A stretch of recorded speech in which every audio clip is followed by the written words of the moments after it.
для того, чтобы показать наших животных, познакомить людей, ваших жителей, с тем, что в кино работают не только люди, но еще и животные.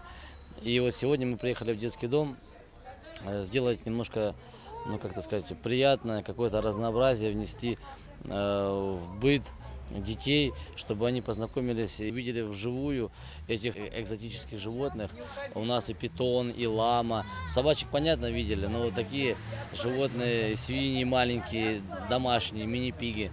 Поэтому очень приятно, что есть такая возможность сделать дом для детей, чтобы они здесь могли чувствовать себя как у себя дома.